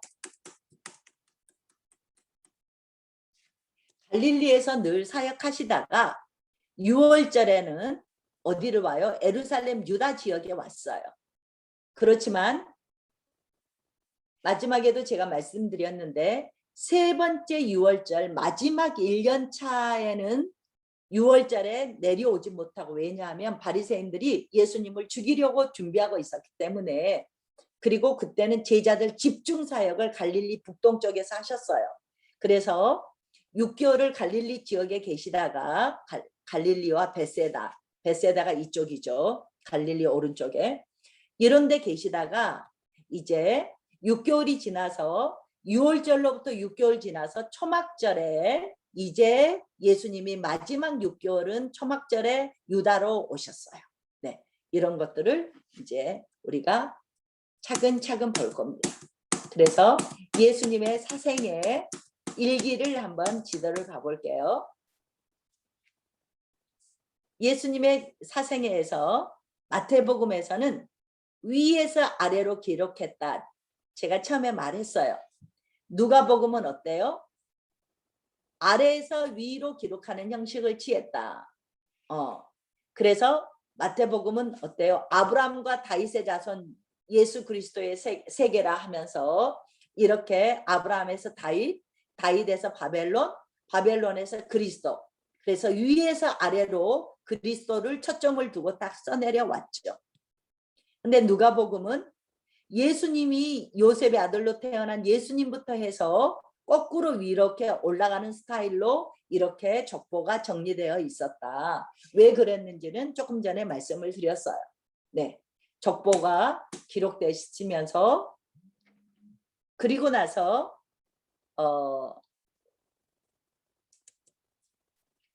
성경에 보니까 베들레헴에 왔죠. 베들레헴에서 뭐하러 왔어요? 로마의 황제 아구스도가 누구라 그랬죠? 그때 제1대 황제 옥타비아누스죠. 네. 아니요. 쏘리. 아니요. 아구스도가 옥타비아누스 아니죠. 네. 아구스도 황제예요. 아구스도 황제가 칙령을 내렸죠. 뭐 하라고요? 호적하라고. 네, 세금 때문에 호적하라 그랬겠죠. 그래서 어디를 왔어요? 베들레헴을 왔어요. 베들레헴하고 예루살렘은 20분 거리에 있어요. 네. 그래서 여기에서 호적하러 와서 예수님을 낳죠. 우리가 크리스마스에 맨날 잘 것이 없어서 마구간에서 했던 그 스토리를 우리가 연극했잖아요. 그래서 예수님 탄생했을 때 목자들이 와서, 천사들이 알려져서 목자들이 와서 경배를 했어요. 할례는 8일 만에 하잖아요. 할례를 했어요. 이게 베들레헴의 스토리다. 그래서 이제 조금 전에 말했듯이 천사들이 목자들에게 탄생을 알려주셔서 예수님께 영광을 올리는 아기 경배를, 아기 예수님을 경배했어요. 이것도 들어가면은 되게 재밌는 스토리가 많아요. 이게 뭐 어느 이 목자들이 누군가 뭐 아주 재밌는 얘기들이 많이 있어요. 네, 할례를 들어가면 누가복음 2장에 8일 만에 할례를 했다. 그래서 모세 법대로 이제 모세 법대로 결례하는 날이 참에 예루살렘에 간다. 결례의 날이 레이기에 나오잖아요. 남자아이를 낳으면 33일, 여자아이를 낳으면 66일. 그래서 번제와 속죄제를 하죠.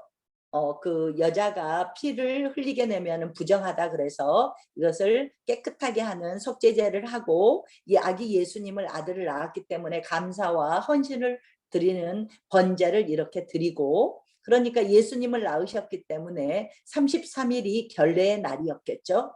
이렇게 하고 나서 예루살렘으로 가죠. 그래서 예루살렘으로 갔어요. 예루살렘의 성전에서 누구 만났을까요? 시므온과 안나를 만났죠. 네, 우리 2장 누가복음 2장에 보면 시므온의 찬양이 나와요. 그래서 이제 예수님을 안고 정말 의롭고 경건한 성령이 충만한 시므온이었어요. 네, 아기를 안고 찬양하고 마리아에게 그 이제 예수님에 대한 예언을 해주죠. 네, 읽어보시면 되고요. 그리고 이제 또 성전에서 누구 과부된 지 84세 아마 8살인가? 내가 갑자기 잊어버렸는데요. 7살인가 8살인가 과부가 됐어요. 제가 아프가니스탄에 갔었을 때요. 중동의 아프가니스탄을 가서 20 며칠을 있었는데요. 그때 결혼한다 그러대요. 내가 있었던 집 아이가 그때. 그런데 그 아이는 지금도 거기가 13살인데 13세에 결혼하대요. 근데 13세인데 그 아이가 젖가슴도 없어요. 그런데 결혼을 한대요. 근데 이제 우리가 화장품도 있고 이런 걸 보고 되게 이제 결혼할 섹시니까 부러워하는 거예요. 그래서 네가 원하는 거 다 가져가라 그랬더니 몇 개를 챙겨 가더라고요. 이제 신부 새색시 될 거라고. 그러니까 지금도 13세의 중동 지역은 결혼하대요. 그런데 이란에서 만난 형제는 30, 40세가 됐는데 다 됐는데도 결혼을 못하는 형제를 만났어요. 그 길에서 만나서 우리를 가이드를 해줬는데요. 근데 이 형제는 왜 너 결혼을 안 했는데 그랬더니 결혼 지참금이 없어서 돈이 없으면 중동 지역은 결혼을 못 하더라고요. 그러니까 13세에 결혼할 때 이미 지참금을 챙겨서 이제 받고 결혼을 시키는 거죠. 네. 그래서 어쨌든 안나도 일찍 과부가 됐고 과부된 지 80세여서 지금 90세가 넘으셨죠.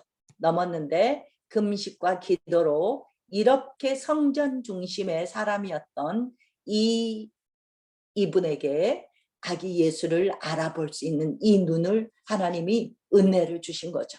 진짜 영광이었겠죠. 네, 그래서 이들의 찬양을 받으시고 그리고 나서 다시 베들레헴으로 왔죠. 베들레헴으로 왔다는 증거가 뭐가 있냐면 대헤롯의 학살이 동방박사들이 여기에 유대인의 왕이 태어났다고 이제 별을 보고 왔다고 말을 했죠. 그러니까 헤롯이 거짓말이죠. 자기도 경비할 거니까 예수님 찾으면 알려달라 그랬어요. 그래서 와서 이렇게 황금 유학 몰약을 드리고 경배하고는 하나님께서 꿈에 헤롯에게 가지 말라 그랬어요.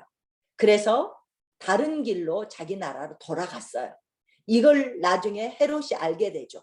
그래서 베들레헴과 그 주변에 있는 애들을 학살 2세 아이들을 다 학살하게 되죠. 네. 그래서 이때 베들레헴이라는 말이 나와요. 그래서 베들레헴으로 돌아왔구나. 우리가 알 수 있죠.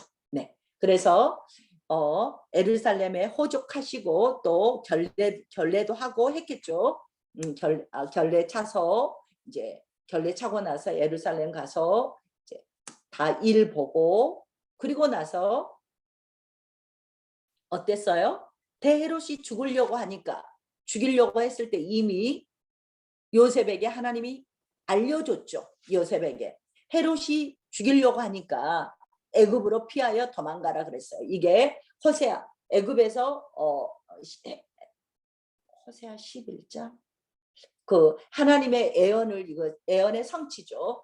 이래서 애굽으로 피하게 되고 여기 있다. 주께서 선지자를 통해서 애굽으로부터 내 아들을 불렀다 함을 이루리 하심이라 이러면서 호세아에 있는 말씀을 이렇게 성취하는 사건이다 그러셨어요. 그래서 애굽에서 또 살고 있었는데 이때 유다가 누가 통치한다 그랬죠? 아켈라오였어요. 유다하고 어디하고 사마리아하고 그리고 갈릴리는 누구였어요? 헤롯 안티파스였죠. 안티파스가 어디까지? 에돔까지. 베레아까지. 그리고 여기 데가볼리는 누구였죠? 헤롯 빌립이었죠. 그래서 빌립의 아내를 안티파스가 데려갔죠.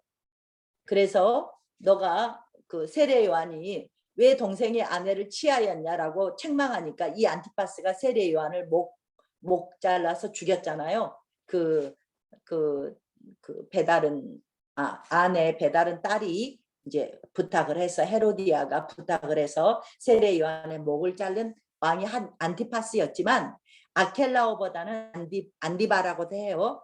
안디바가 성품이 온화했다 그래요. 그래서 아켈라오가 대헤롯이 죽고 아켈라오 유다가 여기가 성격이 난폭해서 그랬는지 일이 가기를 무서워했어요. 그래서 꿈에 갈릴리 지방으로 가라고 하셔서 나사렛이라는 동네로 갔어요. 이 갈릴리는 나사렛이라는 동네는 누가 왕이었다고요? 헤롯 안디바가 통치하고 있었다. 그래서 아켈라오를 피해서 안디바 지역, 나사렛, 여기는 갈릴리 지역에 가셔서 예수님이 유년 시절을 지내셨어요. 네, 그래서 나사렛 사람이라 하는 칭하리라 하심을 이루려 함이라 그랬는데 이 단어를 잘 못 찾는 거죠 지금도. 네. 그래서 이제 예수님이 나사렛 이 갈릴리 지역에서 어린 시절을 지나셨는데 12살 되던 때가 이제 성년식을 보통을 하죠. 그러면 이때부터 어때요? 이제 예루살렘에 가서 하나님의 그 명절 때 하나님의 성전에 갈 수 있는 거죠. 그래서 12살 되던 때에 예루살렘에 왔어요. 예루살렘에 와서 요셉 엄마 아빠를 잃어버린 사건이 발생했죠. 그랬는데 사흘째 됐던 때 이렇게 발견을 해서 뭐 이제 막 찾고 되돌아서 와서 보니까 어디 있었어요? 성전에 있었죠. 그래서 어찌하여 나를 찾으셨습니까? 내가 내 아버지 집에 있어야 될 줄을 알지 못하셨나이까? 이렇게 말하고 그때 사흘 후에 와서 성전에서 만났을 때 어땠어요? 선생들이 하고 대화를 변론 중에 있었어요. 묻기도 하고 대답을 듣고 이 선생님들이 어때요? 놀랍게 여겼어요. 예수님을 보고. 그래서 이것을 이제 마음에 이제 그 부모는 마음에 두고 있었죠. 네. 그래서 예수님은 12살 때도 내가 내 아버지 집에 있어야 될 줄을 알지 못하셨습니까? 라는 것을 보면 예수님은 12살 때도 본인이 하나님의 아들인 걸 이미 알고 계셨다. 이런 정체감을 갖고 있었다라는 걸 우리가 알 수 있죠. 네, 이렇게 12살 때 성전에 갔던 유년 시절을 보여주시고요. 그리고 나서 누가복음 마지막 장에 어떻게 나와요? 2장 마지막 절에 예수님께서 지혜와 키가 자라가고 하나님과 사람에게 더욱 사랑스러워 가셨다 그랬어요. 그래서 예수님께서 유년 시절 동안에도 이렇게 자라가시면서 굉장히 하나님은 뭐 하나님의 아들이니까 당연히 사랑하셨겠죠. 그랬는데 사람들에게도 이렇게 사랑받는 은총받는 하나님의 이런 자녀로 자라셨구나라는 걸 우리가 이제 볼 수 있어요. 그래서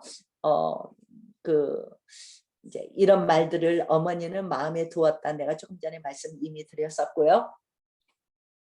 이게 사생애의 끝이에요. 볼게요. 베들레헴에서 뭐 했어요? 예수님이 탄생했어요.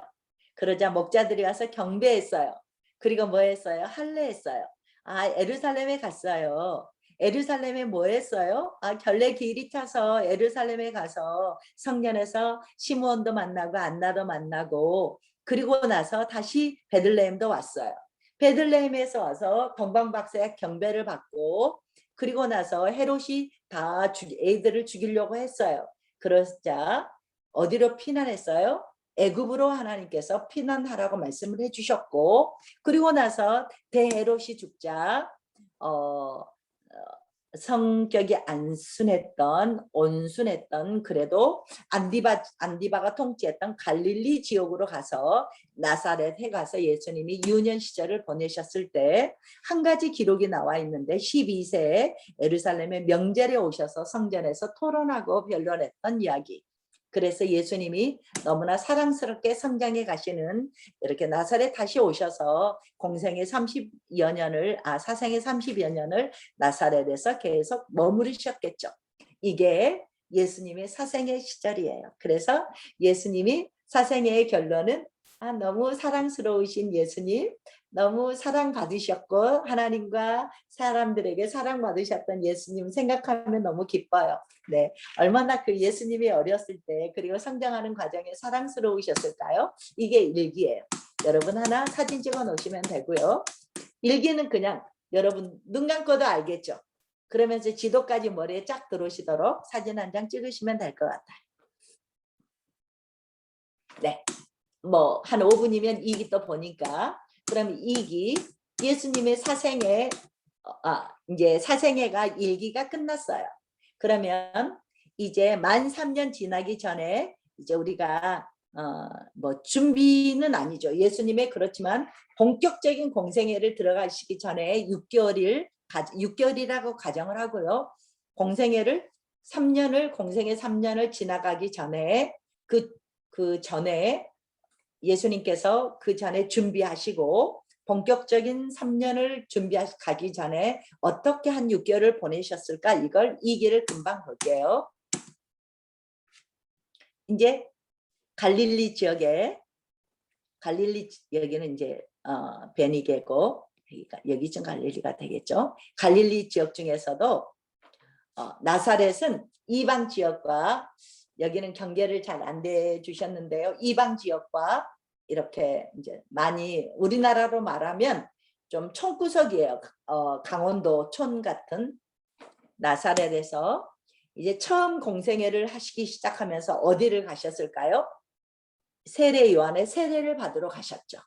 그러니까 조금 전에 말했던 이 갈릴리 나사렛에 계시다가 요단강으로 요단강의 베다니 쪽으로 세례를 받으러 가셨을 거예요. 여러분들이 성지순례를 가셨던 분은 베다니 예수님이 세례 받으셨던 지역을 가보셨을 거예요. 네, 저도 가봤고요. 그래서 예수님이 세례 요한한테 세례를 받으시면서 이미 증거를 받으셨죠.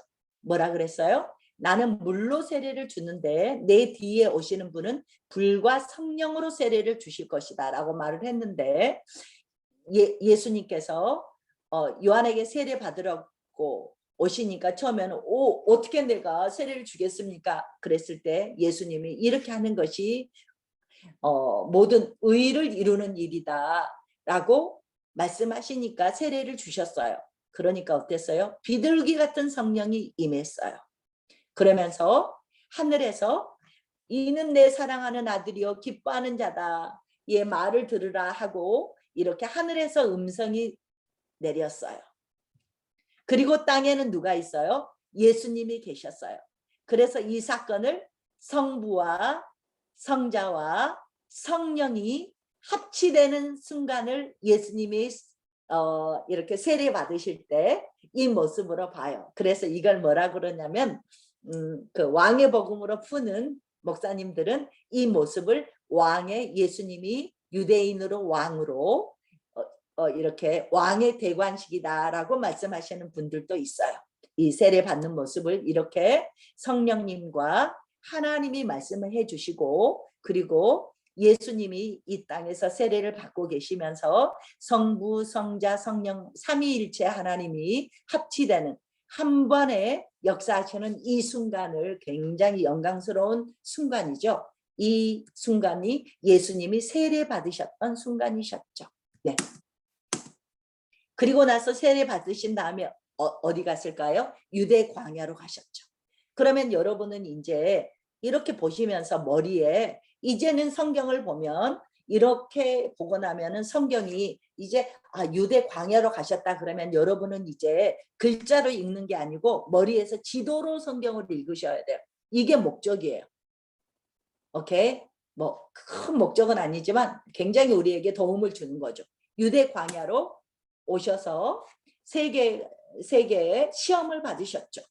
뭐 이것은 창세기 3장의 시험, 또 여기 마태복음 4장의 시험, 누가복음 4장의 시험, 또 요한서신의 시험, 요한서신 육신의 종족 뭐 이렇게 해서 설교를 여러분 너무 많이 들으셨어요.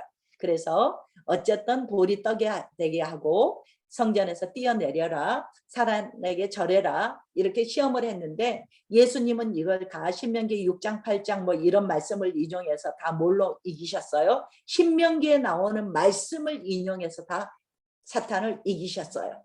그래서 내 안에 예수님의 말씀이 있을 때 이렇게 사탄을 이길 수 있는, 우리가 싸울 때 하나님의 말씀이 검이잖아요. 말씀의 검으로 대적하면서 예수님도 하셨는데, 그래서 우리에게 말씀이 내 안에 내재되어 있는 거 중요하고 말씀을 암송하는 거 더 중요하죠. 네, 이러셨죠.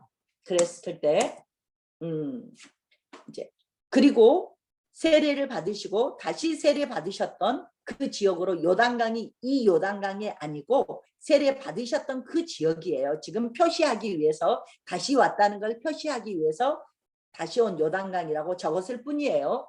다시 와서 뭐를 했느냐? 세례 요한이 예수님을 보시고 보라 하나님의 어린 양이로다 하고 말을 했어요. 그러니까 이 말을 들었던 제자들이 누구의 제자였냐면 세례 요한의 제자들이었어요. 그랬는데 이 제자가 요한과 안드레였죠. 베드로의 형 안드레. 그래서 안드레는 누구를 데려왔어요? 시몬, 자기 형 베드로를 데려왔어요. 그러니까 요한을 제자로 삼으셨어요. 안드레 제자를 삼고, 안드레는 누구 데려왔어요? 베드로 데려왔죠. 그리고 나서 또 조금 있으면 빌립 만나고요. 빌립은 또 누구를 소개하냐면 나다나엘에게 말했죠. 네, 이렇게 해서 요한과 안드레, 베드로, 빌립, 나다나엘을 이 요단강 근처에서 예수님이 5명의 제자를 만드셨어요. 이게 언제라고요? 본격적인 공생에 3년 들어가기 전에 유대 광야에서 시험 받으시고 나서 그 세례 받으셨던 요단강 근처에 와서 이 5명의 제자를 만들었다. 왜 제가 한 번 더 강조를 하냐면 마태, 마가, 누가복음에서는 예수님이 사역을 하셨던 1년차, 본격적인 1년차에 한참 사역을 하실 때 또 배를 띄워서 설교를 하시고 베드로나 이렇게 제자들을 모으는 것처럼, 그때 처음 본 것처럼 새 복음서는 말을 하고 있어요. 그랬는데 요한복음에서는 그게 아니었구나라는 걸 알려주는 거죠. 이미 여기에서 5명의 제자를 만들었다가 다시 갈릴리에 가서 이들이 다시 또 뭉쳤구나라는 것을 하나님께서 예수님이 부르셨구나라는 것을 여러분은 이제 알고 가게 되는 거죠. 네. 그랬어요. 여기에서 요한, 안드레, 시몬을 불렀고 다음에는 빌립을 불렀고 나다나엘을 불렀다. 그래서 이런 것들은 저도 담임 목사님께서 설교하셨던 게 생각나니까 여러분들이 이해하고 있으리라고 봐요. 이렇게 하고 어디로 갔을까요? 살고 있었던 나사렛으로 갔던 게 아니고 이 요단강에서 제자를 만든 다음에 가나의 혼인잔치를 갔어요. 가나 혼인잔치를 가서 그 결과 뭐가 됐죠? 혼인잔치에서 포도주가 떨어져서 물이 포도주가 됐죠. 그래서 뭐라고 말했냐면 이것은 제자들이, 이 5명의 제자들이 따라간 거죠. 제자들을 믿게 하려 하십니다 하면서 첫 번째 사인이라고 나와요. 네, 이거는 뭐라고요? 이거는 그냥 예수님이 능력이 있어서 나타난 기적이 아니고 예수님이 하나님이시기 때문에 질적인 변화가 문제될 것 없이 이런 기적을 일으키시는 것은 예수님이 하나님이시기 때문에 이런 표시로 이런 기적을 일으키셨다라고 첫 번째 사인이 이거였죠. 네, 질적인 변화라고 우리가 한마디로 말하는 거죠. 그래서 여기에서 이거 지나갔는데 요한복음 2장에서 어땠어요? 이제 이제 포도주 떨어졌으니까 물을 채웠는데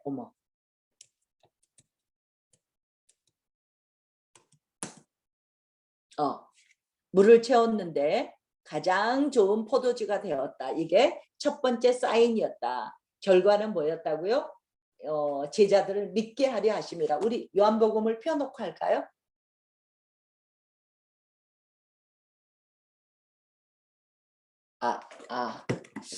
그러면요. 10시가 지금 한번 전체 지도를 한번 보여드릴게요.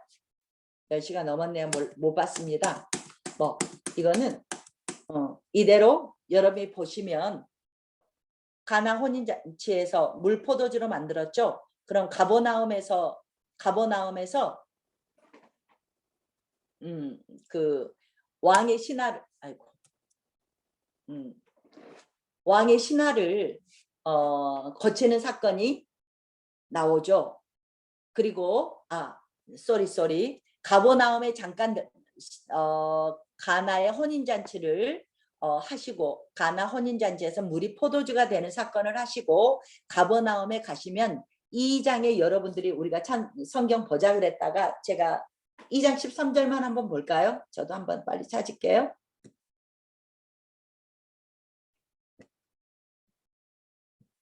요한복음 2장 13절 좀 봐볼까요? 네, 2장 13절 가기 전에 2장 12절. 지금 11절까지는 그 가나의 혼인잔치였죠. 포도주 만드는 사건. 그리고 나서 12장에 가버나움에 가셨다 그랬어요. 가버나움에 가셔서 여러 날 계시지 아니하였으니까 며칠 계셨겠죠. 네, 가버나움에 계셔서 이유가 안 나와 있어요. 그랬는데 나중에 보니까 가버나움의 어머니도 가시고 아버지는 일찍 돌아가셨나 보죠. 어머니도 가시고 예수님의 그 형제들 가시고 또 제자들도 갔어요. 이런 거 보니까 뭐하러 갔지 생각을 하고 그리고 나서 여기 나사렛 원래 고향으로 오셨겠죠. 이렇게 지내시다가 13절에 보면 첫 번째 6월절에 예수님이 내려가시는 게 이제 3기의 시작이 되죠. 그러니까 2장 12절로 2장 12절로 처음 6개월의 사역이 마무리가 되는 거죠. 그리고 이제 첫 번째 1년차가 2장 13절부터 시작이 돼요. 그래서 보니까 2장 12절에 왜 가버나움 봤을까 하면 다른 내용을 유추해서 보니까 1년차부터 예루살렘 갔다가 오셔서 나사렛에서 동네 사람들이 성전에서 예수님을 죽이려고 했어요. 돌로 쳐서 죽이려고 했어요. 낭떠러지 누가복음 이렇게 왔다 갔다 보면 너 나사렛 사람인데 왜 네가 하나님의 아들이라 그래? 이러면서 그러니까 예수님 뭐라 그랬죠? 선지자들이 고향에서 환영을 받는 법이 없지 하면서 베이스 캠프를 이제는 1년차부터는 가버나움으로 옮기시게 돼요. 그래서 아마도 가버나움에 가셨던 게 다음 사역할 때 베이스 캠프를 가버나움인데 어디서 할까를 아마 하나님 예수님이 보셨겠다라고 학자들이 말씀을 하시죠. 그래서 그냥 이 기는 이렇게 마무리가 되면 될 것 같아요. 가버나움은 특별한 말이 없었고요. 가나에서 혼인잔치 아주 간단하죠. 세례 받으시고 처음 6개월 유대 강야 가셨다가 그리고 제자 5명 만드시고 가나 혼인잔치를 하셨어요. 가나에 가서 그래서 예수님이 제자들을 믿게 하셨고 하나님께서 영광을 받으셨어요. 가버나움에 가셔서 며칠 답사하시고 나사렛 고향에 오셔서 마지막까지 지내시다가 6월절 되면 이제 예루살렘으로 내려가실 거예요. 여기까지가 이제 처음 6개월이에요. 다음 주에는 3기, 4기, 5기 이렇게 나머지 1년을 하면은 사복음서에 이렇게 예수님의 3년의 생애를 정리할 거예요. 기도하겠습니다. 하나님 감사합니다.